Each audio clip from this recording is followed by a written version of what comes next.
আসসালামু আলাইকুম রহমতুল্লাহ। স্বপ্নে খুঁজি চ্যানেলটিতে আপনাদের সবাইকে স্বাগতম। আশা করি আল্লাহ তাআলার অশেষ রহমতে আপনারা সবাই ভালো আছেন। আজকের ভিডিওতে আমি আপনাদের এমন একটি দেশের সাথে পরিচয় করে দেব যে দেশটির কোনো মানুষ রাস্তা বা ফুটপাতে বসবাস করে না, যে দেশটিতে বিয়ের পর কনের পরিবর্তে বর শ্বশুর বাড়ি যায়। শুধু তাই নয়, এই দেশটিতে রয়েছে বিশ্বের সবথেকে বিপজ্জনক বিমানবন্দর। এই দেশটির রাস্তায় আপনি কোনো ট্রাফিক লাইট খুঁজে পাবেন না। আপনি হয়তো বুঝে গিয়েছেন আমি কোন দেশের কথা বলছি। যদি না বুঝে থাকেন তাহলে শুনুন। বলছিলাম দক্ষিণ এশিয়ার রাজতন্ত্র ভুটান দেশের কথা। বন্ধুরা, আজকের ভিডিওতে আপনারা ভুটান দেশের বিভিন্ন জানা অজানা ও প্রয়োজনীয় তথ্য সম্পর্কে জানতে পারবেন, যা হয়তো আপনি এর পূর্বে অন্য কোথাও শুনেননি। আশা করি ভিডিওটি শুরু থেকে শেষ পর্যন্ত দেখবেন এবং আমাদের চ্যানেল নতুন হয়ে থাকলে চ্যানেলটি সাবস্ক্রাইব করে পাশে থাকা বেল আইকনটি অন করে রাখুন। তাহলে চলুন জেনে নেই ভুটান দেশের বিভিন্ন জানা অজানা ও প্রয়োজনীয় সকল তথ্য। ভুটান হিমালয় পর্বতমালার পূর্বাংশে ভারত ও চীনের মাঝামাঝি অবস্থিত ছোট একটি দেশ। ভুটান নামটা এসেছে সংস্কৃত শব্দ ভূস্থল থেকে, যার অর্থ উঁচু ভূমি। অতীতে এই দেশটি পাহাড়ের উপত্যকা অনেকগুলো আলাদা আলাদা রাজ্য বিভক্ত ছিল। ১৬০০ শতকে একটি ধর্মীয় রাষ্ট্র হিসাবে এর আবির্ভাব ঘটে।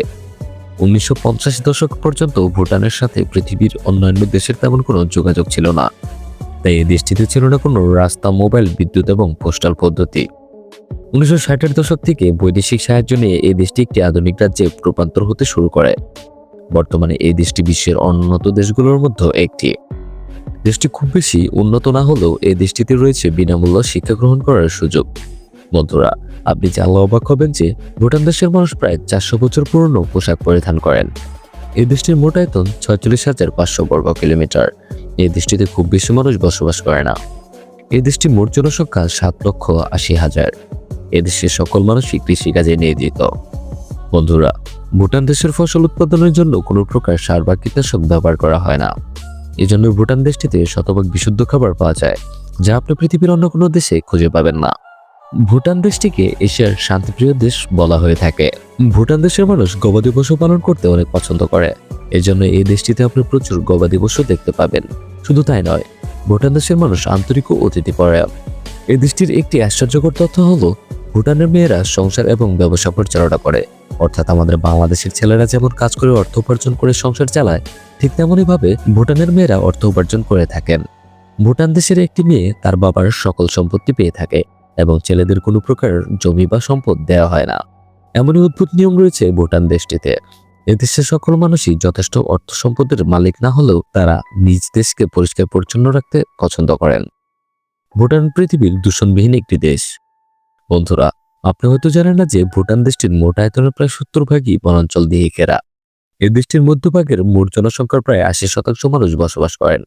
অনেকে এই দেশটির প্রাকৃতিক সৌন্দর্যে বিমোহিত হয়ে এই দেশটিকে এশিয়ার সুইজারল্যান্ডও বলে থাকেন। ১৯৭৪ সালে এই দেশটিতে সর্বপ্রথম পর্যটক আসার অনুমতি দেওয়া হয়।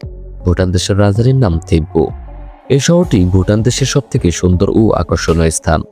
ক্লক টাওয়ার থিম্পুর একটি খুবই পরিচিত স্থান। ভুটান দেশের মানুষ জংখা ভাষায় কথা বলেন। জংখা ভাষা এই দেশটির সরকারি ভাষা। এই দেশটির প্রায় ৭৫% মানুষ বৌদ্ধ ধর্ম অনুসরণ করেন এবং ৩০% মানুষ হিন্দু ও বাকি ২% মানুষ অন্যান্য ধর্ম অনুসরণ করে থাকেন। আপনি ভুটান দেশটিতে এমন কিছু অদ্ভুত প্রাণী দেখতে পাবেন যা পৃথিবীর অন্য কোনো দেশে নেই। বন্ধুরা, ২০১৫ সালে মাত্র ১ ঘন্টায় ৫০,০০০ গাছের চারা লাগিয়ে পুরো বিশ্ব তথা Guinness book of world record করে ভুটান দেশের মানুষ। ভুটান দেশের কারেন্সিকে বিটিএন বলা হয়, যা বাংলাদেশের টাকার থেকে মূল্য খুবই কম। ভুটান দেশের মোট জিডিপি প্রায় ২.৫ মিলিয়ন মার্কিন ডলার এবং মাথাপিছু আয় প্রায় ৪,০০০ মার্কিন ডলার। আপনি জানলে অবাক হবেন যে ভুটান একমাত্র দেশ যে দেশের কোনো মানুষ রাস্তা বা ফুটপাতে বসবাস করে না। এর কারণ ভুটান দেশের কোনো মানুষের কাছে থাকার জায়গা বা বাড়ি না থাকলে এ সকল ঘরহীন মানুষকে ভুটান দেশের রাজা বাড়ি উপহার দিয়ে থাকেন। ভুটান দেশের মানুষের জন্য চিকিৎসা একদম ফ্রি। একটু সহজভাবে বললে, এ দেশের মানুষের চিকিৎসার জন্য কোনো টাকা খরচ করতে হয় না। সকল টাকা সরকার বহন করে থাকেন। বন্ধুরা, আপনি এখন যে তথ্যটি জানবেন তা শুনলে আপনি অবাক হয়ে যাবেন। ১৯৯৯ সালের পূর্বে কোনো মানুষ ইন্টারনেট বা টিভি ব্যবহার করতে পারতেন না এই দেশটিতে।